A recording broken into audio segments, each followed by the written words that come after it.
Which tight end is lead their team in targets? Talk about that in today's video. Give us a like and subscribe and help us get to 500. I believe we're 6 subscribers away. We are making a tier list today. We're ranking fantasy tight ends for the 2024 season. If you guys don't know, I do my tiers a little bit differently than other people, and I'm not trying to say this is the better way to do it or not, but just how I do it. Instead of doing, tier 1, tier 2, tier 3, I kind of put tight ends or, any position really, quarterbacks, wide receivers. Those two videos are already out. I put them in buckets in tiers in terms of the type of player they are or the situation that they're in. And I think this helps you think a little bit more creatively when approaching your draft, rather than saying, I always have to take tier 1 guys first, tier 2 guys next. Just think about it in this way of, well, there's some guys later in the draft that are not in tier 1 or tier 2 in anyone's list, but they kind of fit the profile of the guys in tier 1. Hopefully it will make sense as we go along. I will name the tiers as I go along. Tight ends are pretty easy in my opinion. The first tier is what we're all looking for, is lead team in targets. These are the guys that I'm drafting with the expectation to either lead the team in targets or be very, very close. I'm drafting these guys early. Most of the time I'm drafting these guys pretty early. And I'm hoping that they have a very good chance of leading their team in targets, because that's really what we're looking for tight ends. Of course, Travis Kelce. Travis Kelce is maybe the greatest receiving tight end to ever play football. I wouldn't be surprised. No one will be surprised if he leads the Chiefs in targets, even if they lighten his load a little bit. Mark Andrews is the other one. He's kind of been the other standout tight end over the last 4 or 5 years. He's the only tight end to kind of rival Kelce in one season back in 2021, where he was the tight end 1, and he had not just the tight end 1, but he had a Kelce-like tight end 1 season. So there's a big difference there. Sam Laporta last year was tight end 1, but he didn't have a Kelce-like season that Kelce, in half PPR averaging 15, 16 points a game. Mark Andrews did. He averaged 14.6 points per game back in 2021. And a lot of people don't realize this, but Mark Andrews was, I think, tight end 1 last year before he got hurt. If you take out the game in which he got hurt, where he only played 15% of the snaps, I think he was actually tight end 1 in points per game. So I fully expect Mark Andrews to lead his team in targets. Trey McBride, I think, has a really good chance. I know Marvin Harrison Jr. is there, and I know people are expecting big things from him. And I am too, but that doesn't mean that A, we should be worried about Trey McBride's production, or B, that Trey McBride can't lead the Cardinals in targets, right? Maybe there's a little bit of a learning curve for Marvin Harrison, and even if there's not, Trey McBride could get 8-9 targets a game. Marvin Harrison could get 7-8 targets a game, right? Or even more. So I don't think it's crazy to think that Trey McBride can lead this team in targets. Evan Ingram, I think, is a candidate here. I think Christian Kirk would lead this team in targets. That's my guess, but I can't ignore the fact that Evan Ingram just had 114 catches, almost set the tight end single season reception record, and had 143 targets. Now, a lot of that was because Christian Kirk was out, but also Calvin Ridley's gone. So Evan Ingram, there's a very good chance that he leads the team in targets or is not that far off from Christian Kirk. Dalton Kincaid belongs in this list. This is why we're drafting Dalton Kincaid as the tight end 5. I think he's tight end 5 for most people. Dalton Kincaid is on this list. By the way, as I'm tiering these people out, just because I have someone in the top tier doesn't mean in how I do tiers, doesn't mean I'm taking all these guys over all these guys in the second tier that I put. It's just grouping these guys together. It's just grouping them together. But Dalton Kincaid, I think a lot of people are expecting him to lead the Bills in targets this year. And I wouldn't be surprised if he did, because there's a lot of ambiguity when it comes to the wide receiver core, and we don't know who's going to be the leading target getter, the leading receiver for this team. And there's a good chance it's Kincaid, who had 91 targets last year, by the way. Kyle Pitts is on this list. Again, do I expect him to? No. But is there a chance? Of course. A better than 30% chance? Yeah, there is, in my opinion. Kyle Pitts is a very talented player. I still believe in him. He's still only 23 years old. So tight ends usually kind of take that step when they turn 24, that 24 to 28 age range. So do I think it's going to be Drake London leading this team in targets? Yes, but I think there's a 25-30% chance that it's actually Kyle Pitts. And then Pat Freiermuth is actually the last one in this tier, which, again, I'm not saying I'm drafting Pat Freiermuth over Sam Laporta. That's not what I'm trying to get at here. That's not the point of my tier list. But the point is that Pat Freiermuth is on the Steelers. Arthur Smith is coming in, who loves his tight ends, and tight ends are a big part of his offenses. You look at last year, Jonnu Smith had 70 targets, and Kyle Pitts had 90 targets. 160 targets went to their top two tight ends. What if 80% of that or 70% of that, instead of splitting 160 essentially between two guys, what if they give 75% of that to one guy in Pat Freiermuth, right? Now, the other reason why, now, do I think he's going to lead this team in targets? No. I think it's going to be George Pickens. Let me just throw that out there. But that being said, George Pickens has never been and has never shown to be this big target hog. He had 106 targets last year in 17 games, right? His rookie year, 84 targets in 17 games. As a college player, he never was a huge target hog type of player. Now, we all expect him to take that next step, right? Third-year player who is talented and has improved each year. We expect him to take that next step.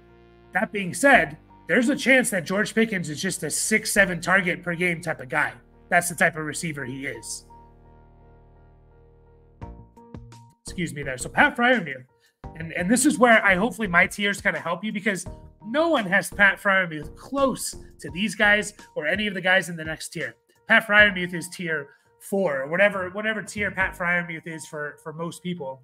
And me looking at it saying, hey, this is a guy that I can get later in the draft who I think profiles very similarly in terms of their situation to these guys, Andrews, Kelsey, McBride, and the fact that they can lead their team in targets, right? And that's what we're looking for tight ends. Next up, we have a tier of just two guys. I put second on team in targets, good offense. So you need to fit two kind of criteria here. You need to be second on the team in targets and on a good offense. That's just two guys. That's Sam Laporta and it's Jake Ferguson. I think these guys are going to be second on their team in targets. They were last year. Sam Laporta is a rookie. Excuse me. Sam Laporta is a rookie. 120 targets, second on the team. But Sam Laporta is not out-targeting Amon-Ra St. Brown. Now, this is assuming there's no injuries. Of course, if there's injuries, there's a chance. But Amon-Ra St. Brown had 165 targets last year. He's not getting out-targeted. Jake Ferguson, I believe, was second on the team for the Cowboys in targets. He had 102.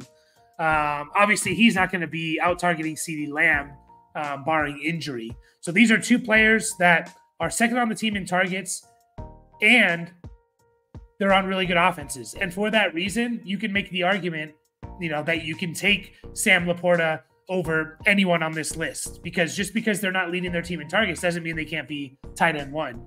Jake Ferguson, you can argue to take over, obviously a guy like Pat Freiermuth or something like that. Second on the team in targets, good offense. Next one is second on the team in targets. And unsure about offense. We're not really sure what the offenses are going to be, but I'm pretty sure that they're going to be second on the team in targets.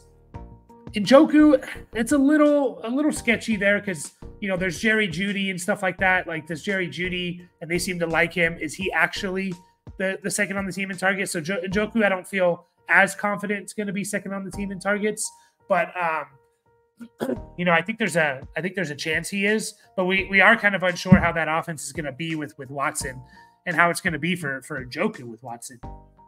Tyler Conklin is on this list. This may surprise some people, but Tyler Conklin's on this list. Obviously, you have the Alpha and Garrett Wilson, but beyond that, you have Mike Williams, who tore his ACL I don't believe I think he's on PUP still.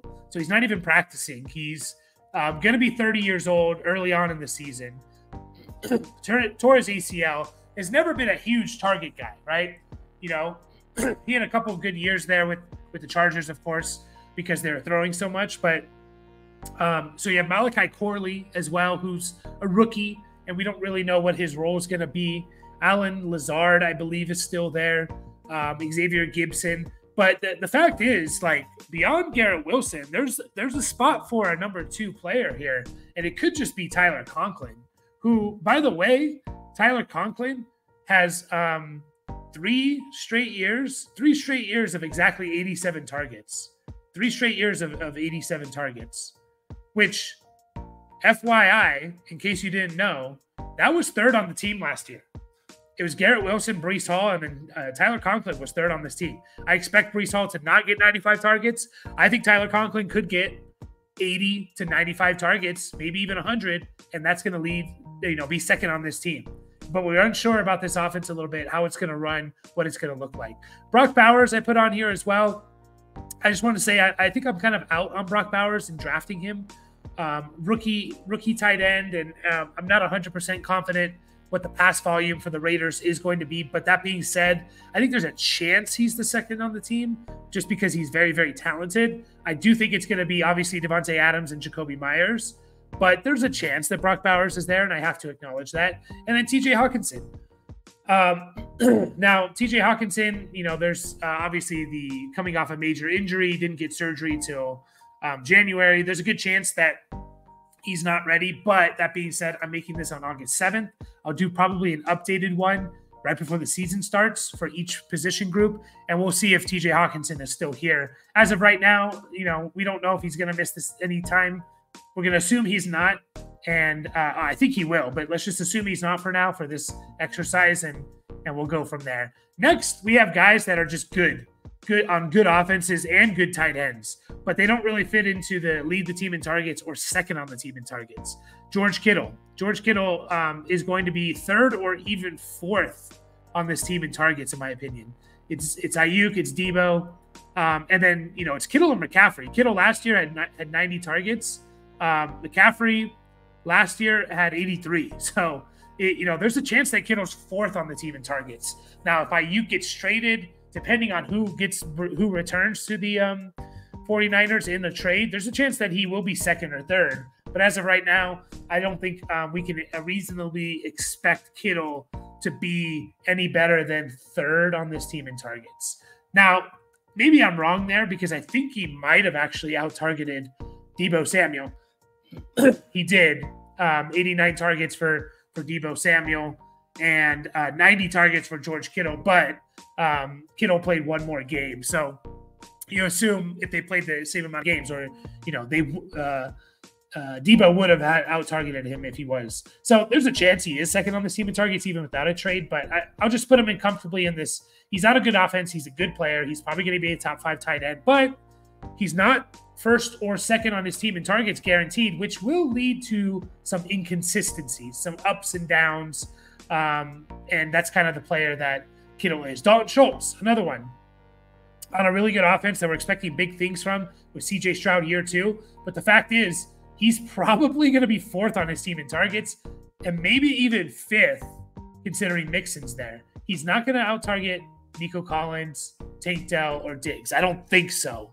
So, at best, I think he's 4th on the team in targets, which is kind of crazy. But this offense is going to be really good. Dalton Schultz is a good, solid tight end, and so he has a path towards fantasy relevance. In other ways, just the fact that he's on a good offense. And then, last one in this tier is Dallas Goedert. I think we all expect Dallas Goedert to firmly be the 3rd target for the Eagles, behind A.J. Brown and Devontae Smith, but they're on a good offense. And Dallas Goedert has been the 3rd target the last few years, and he's still been very good. He's still been a very good player. I think people underrate Dallas Goedert a little bit. He's kind of low this year. He's a guy that I am targeting for sure, because even last year when the guy played, he was a top 10 tight end, and he has been his whole career essentially. So that's the one tier. I have 2 more tiers for you, so I do need to add a row here. But the next tier that I have here is streamers. These are guys now. There's obviously going to be more streamers than what I put in this tier, but these are guys that I think are probably being drafted or at least considered being drafted. Maybe not, but they're kind of on the fringe of like they're being drafted as backup tight ends, or they're at least being thought of. These are guys that I think are their ceiling is probably as a streamer, and that's it. You'll use them during bye weeks or something. I don't really see too much more than that. It's guys like Cole Kmet, rookie quarterback, and he's probably 4th on this team in targets, maybe third, but it's not going to be third by a wide margin. It's Keenan Allen, DJ Moore. Maybe you can argue he'll out-target Rome Odunze, but it's not going to be by much. DeAndre Swift is on this team. So just a crowded room with a rookie quarterback. I think at best he's going to be a streamer. Cade Otton is another guy who was a streamer last year. I kind of expect him to be a streamer this year. I expect him to be 3rd or 4th on this team in targets. He was 4th last year behind Evans, Godwin, and Rachaad White. And actually he was 5th. He was behind Trey Palmer. Trey Palmer had 1 more target than him. So Cade Otton, he'll probably give you 40 to 55 catches, 450 to 600 yards, and like 4 or 5 touchdowns. And that's going to be stream worthy during heavy bye weeks. Hunter Henry, kind of a touchdown or bust type of tight end. Heavy bye weeks, you need someone to get you a touchdown. Hunter Henry's not a bad option because he's shown he can do that. I think he's a streamer at best. Chig Okonkwo's in this list. Another guy that I think is just a streamer. Now, with the Hopkins injury, if it does keep Hopkins out a little bit, there's a solid chance that Chig Okonkwo is the 3rd target on this team. But if Hopkins is back, he's probably 4th behind Ridley, Hopkins, and Boyd. And maybe even one of the running backs. So, again, he had 55 catches last year, 530 yards, only 1 touchdown. I expect him to put up similar numbers with maybe a couple more touchdowns. And then Luke Musgrave I put in here. Tucker Kraft, I believe, is injured with like a torn muscle. I don't know if he's on the PUP or not, but he's not practicing, which I think firmly puts Musgrave in line to be the main guy for the Packers. But that being said, you're behind guys like Jaden Reed, Romeo Doubs, Christian Watson, even maybe Dontavian Wicks. So crowded room, but I could see him just having a solid streaming tight end type of season. Next up, I have guys with upside. These are guys that if I am looking for a tight end too, I might take these guys over the streamer guys because I don't see a lot of upside for these guys in the streaming list, but maybe they're safe, maybe not. But these are guys that I think could every year, guys, we get half the tight ends that finish top 12 are guys that were drafted, in round 10 or beyond. I don't know if that's exact number, but a lot of the guys that are finishing top 10, top 12 are guys that we're drafting in round 10, 12, 13, right? At the end of our drafts. So these are guys that if I do want to take a second tight end, I'm going to take one of these guys and hope that they hit. Noah Fant. I'm excited about Noah Fant this year. I know it's crazy to think, but he is a athletically gifted tight end that was a 1st-round pick who's just never kind of lived up to those expectations. Had a few good years to start his career. Hasn't been much since then. I think the Seattle offense is going to be faster paced. They're going to throw the ball more. I think Noah Fant's going to be a part of that. And I think I'm kind of excited for Noah Fant this year. Mike Gesicki. Now, this one is more of a, let's see how the offense shapes out the first week or two. But with Tyler Boyd leaving, right, I think most people are expecting, well, it's all going to be Jermaine Burton, right? It's all going to be Jermaine Burton. The Bengals have always had that 3rd option. Over the last three seasons, it's been Chase, Higgins, and Boyd. And Boyd had 100 targets last year. They need to replace that. I think everyone's assuming it's Jermaine Burton or another player on the team. What if it's Mike Gesicki, who's more of a receiver than a tight end? What if he fills that kind of slot role that Tyler Boyd had? There's a chance. I don't think it's crazy. It's one of these guys, like, see what he does the first couple of weeks. He might be getting good usage. Jonnu Smith is another one. Obviously, it's the Dolphins. You have Waddle and Tyreek Hill. Dolphins desperately need a 3rd option for their team. They desperately need it. And what if, it's Jonnu Smith? right? I mean, who else is it going to be on the Dolphins? Maybe Odell Beckham, right? Maybe it's Odell Beckham. But Jonnu Smith, they went out and got this guy in like February before free agency even started, maybe January. They were targeting this guy. We've seen successful receiving seasons in the past from him. He just had 50 catches, almost 600 yards, and 3 touchdowns as a kind of like a tight end too, as like a sharing snaps. He was, playing 50% of the snaps or so. Like, what if he plays more? We could see some upside from Jonnu Smith. Isaiah Likely's on here. He has the upside of if Mark Andrews gets hurt, but he also has the upside of maybe they just use him more. And there are already rumors coming out that, hey, they're going to use him more, not just as a tight end, but they're going to maybe use him as like a wide receiver. And you think about the receiving core for the Ravens, Isaiah Likely could be the third best pass catcher for this team behind Andrews and Zay Flowers. He could be just the most talented. Bateman has been a bust. Aguilar's still there. He was a bust, right? Like, what if it's just a Likely is the third most talented pass catcher for this team? They're going to use him. They're definitely going to use him. And then I put Greg Dulcich on this list. If he can stay healthy, I think Dulcich has a decent chance at being something. Now he's listed behind Troutman, right? Because Sean Payton loves his Troutman, Adam Troutman. But, Dulcich has some upside. He has some skills and things like that. If Sean Payton, trusts him and he stays healthy, we could see potentially something from Dulcich. So there you have it, guys. That's my tight end tier list. Hopefully you enjoy it. Again, please listen to how I tier these guys, right? It's not just a tier 1, tier 2 draft Pat Frymuth over Sam Laporta. I am not saying that. Hopefully you guys enjoyed this. Hopefully this was helpful to you and a little bit different. Catch you guys all in the next video.